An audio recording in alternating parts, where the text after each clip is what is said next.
Pump హౌజులు 203 కిలోమీటర్ల టనెలు ఇదేది చూపకుండా ఒక బ్యారేజీలో కొన్ని పిల్లలు కుంగిపోతే దాన్ని భూతద్దంలో చూపించి కోడిగుడ్డు మీద ఈకలు బీకే ప్రయత్నం చేస్తూ ఉంది ప్రభుత్వం.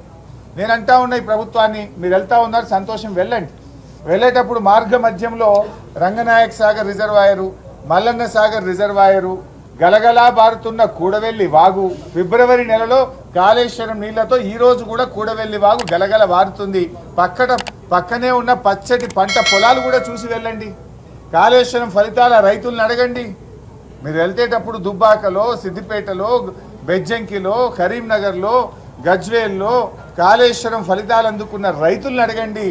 ఎలా మాకు మేలు జరిగిందో ఆ రైతులు కూడా చెప్తారు. ఇలా మొత్తంగా ఇలా నిన్నగాక మొన్న కర్ణాటక నుంచి కాంగ్రెస్ పార్టీ ఎమ్మెల్యేలు వచ్చినారు మన రాష్ట్రానికి ఒక వారం కింద.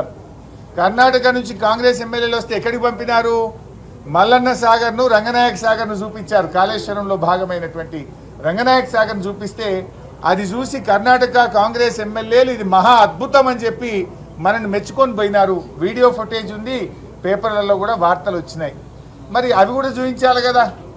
కేవలం ఒక మేడిగడ్డ దగ్గర జరిగిన దాన్ని పట్టుకొని మీరు కోడిగుడ్డు మీద ఈకలు బీకి రాజకీయంగా ఏదో 4 ఎంపీ సీట్లు రావాలనో, రాజకీయంగా లబ్ధి పొందాలనో, మా మీద బురద జల్లాలని చెప్పి ఒక ప్రయత్నం మీరు చేస్తూ ఉన్నారు. అసలు మీ ప్రభుత్వం ఫెయిల్ చేసినారు. ఆనాడు తమ్మిడిహట్టి దగ్గర మీరు ప్రాజెక్టు ప్రతిపాదిస్తే అది చాప్రాల్ వైల్డ్ లైఫ్లో శాంక్చురీలో ఇరుక్కపోయింది.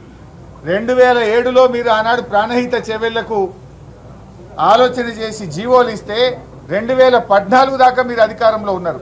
7 ఏళ్ళు మీరు అధికారంలో ఉండి ఎందుకు మీరు అనుమతులు తేలేదు?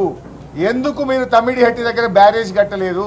మహారాష్ట్రలో కాంగ్రెస్ ప్రభుత్వం, ఆంధ్రప్రదేశ్లో కాంగ్రెస్ ప్రభుత్వం, ఢిల్లీలో కాంగ్రెస్ ప్రభుత్వం, 3 చోట్ల కాంగ్రెస్ ప్రభుత్వం ఉన్న 7 ఏళ్లలో కనీసం ఆ ప్రాజెక్టుకు మీరు అనుమతులు కూడా ఎందుకు తేలేకపోయారో ఇవాళ ప్రజలకు సమాధానం చెప్పాలి.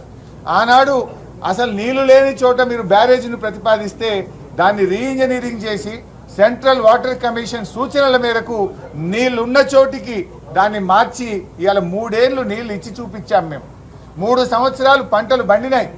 ఇవాళ ఎస్ఆర్ఎస్పి స్టేజ్ 2లో బారినాయి కాళేశ్వరం నీళ్లు, ఎస్ఆర్ఎస్పిలో బారినాయి కాళేశ్వరం నీళ్లు, ఉమ్మడి మెదక్ జిల్లాలో బారినాయి కాళేశ్వరం నీళ్లు, కరీంనగర్ జిల్లాలో బారినాయి కాళేశ్వరం నీళ్లు, ఎస్ఆర్ఎస్పి రివర్స్ పంపింగ్ చేసి శ్రీరామ్ సాగర్ ప్రాజెక్టుకు చేరినాయి కాళేశ్వరం నీళ్లు.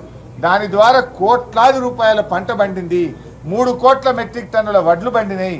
నిజాలు చెప్పకుండా కేవలం ఒక సంఘటనను తీసుకొని మీరు బురద జల్లే ప్రయత్నం చేస్తున్నారు. మీరు ఇప్పటికే 5 మంత్రులు పోయినారు, విజిలెన్స్ టీం పోయింది. దానికి ఎక్కడ తప్పు జరిగిందో తప్పకుండా గుర్తించండి, చర్యలు తీసుకోండి, వెంటనే బ్యారేజీని పునరుద్ధరించే పని చేయండి. ఇవాళ కూడా నీళ్లు తీసుకోవడానికి అవకాశం ఉన్నా నీళ్లు తీసుకోకుండా, రైతులకు నీళ్లు ఇవ్వకుండా కేవలం గత ప్రభుత్వం మీద బురద జల్లాలనే ఒక దురుద్దేశంతో మీరు ఇలా ప్రాజెక్టును రెక్టిఫై చేయకుండా, రిస్టోర్ చేయకుండా కాలయాపన చేస్తూ ఉన్నారు. మళ్ళీ జూన్ జూలైలో వర్షాలు వస్తాయి. మీరు త్వరితగతిన నిర్ణయం తీసుకొని ఆ బ్యారేజ్ను రెక్టిఫై చేసే ప్రయత్నం చేయండి. ఇప్పుడు కాళేశ్వరం అంటే ఒక మేడిగడ్డ బ్యారేజే కాదు కదా. కాళేశ్వరంలో అనేక రిజర్వాయర్లు ఉన్నాయి.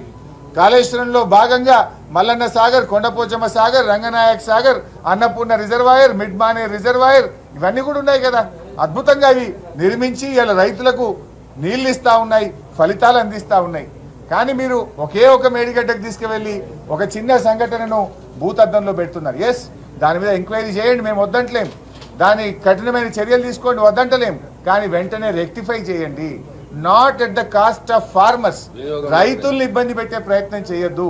రేపు మళ్ళీ వానకాలానికి రైతులకు పంటకు నీళ్ళు తీసుకోవద్దా మనం? ఇప్పుడు యాసంగి పంటకు కూడా రైతులకు నీళ్ళు ఇవ్వద్దా? కానీ మీరేంటంటే రైతుల్ని ఇబ్బంది పెడుతున్నారు. రాజకీయాల కోసం రైతులకు నీళ్ళు ఇవ్వకుండా చేసే ప్రయత్నం చేస్తున్నారు. గతంలో కాంగ్రెస్ ప్రభుత్వం అధికారంలో ఉన్నప్పుడు పంజగుట్ట ఫ్లైఓవర్ కడుతుండగానే, నిర్మాణంలో ఉండగా పంజగుట్ట ఫ్లైఓవర్ కూలిపోయి 20 మంది చచ్చిపోయింది ఆ రోజు. ఇగో ఇది ఫోటో. ఇది మరి ఆనాటి ప్రభుత్వంలో కూడా ఫ్లైఓవర్లు కూలిపోయినాయి కదా. గతంలో పుట్టంగండి రిజర్వాయర్, ఆనాటి ముఖ్యమంత్రి గారు పుట్టంగండి రిజర్వాయర్ను ప్రారంభిస్తే సాయంత్రానికి నీళ్లు బయటకు పోతే వెంటనే బంద్ చేసినారు కదా. దురదృష్టవశాత్తు కొన్ని సంఘటనలు జరుగుతాయి. ఆనాడు దేవాదుల్లో కూడా మీరు పంపులు ఆన్ చేయగానే పటాకుల్లాగా పైపులు వలిగిపోయి నీళ్లు గాలిలోకి ఎగిరినాయి, ఆకాశంలోకి ఎగిరినాయి. దాన్ని రెక్టిఫై చేయలేదా? తప్పు జరిగినప్పుడు తప్పకుండా దాన్ని రెక్టిఫై చేయాలి.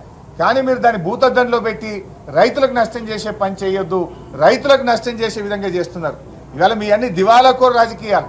మేము ముందుగానే నల్లగొండలో సభ పెట్టాము. ఈరోజు కృష్ణా జలాల విషయంలో మీరు ప్రాజెక్టులను కేంద్ర ప్రభుత్వానికి అప్పజెప్పి రాష్ట్ర ప్రయోజనాలు మంటగలుపుతున్నారని చెప్పి ప్రజా ఉద్యమానికి మేము లేవనెత్తినాం. దాంతో మీరు కళ్ళు తెరిచి అప్పటిదాకా నిద్రపోయింది మొద్దు నిద్రలో ఉన్నారు. ఈ కాంగ్రెస్ పార్టీని ప్రజా ఉద్యమంతో మేము తట్టి లేపితే నిన్న మీరు అసెంబ్లీలో తీర్మానం చేసి ప్రాజెక్టులు అప్పజెప్పమని అప్పుడు నిద్ర లేచిండ్రు. మీరు నిన్న లేచిండ్రు. అయితే ఇవాళ మా సభ ఉందని తెలిసే కావాలని మీరు పోటీ కార్యక్రమాన్ని ఏర్పాటు చేసినారు.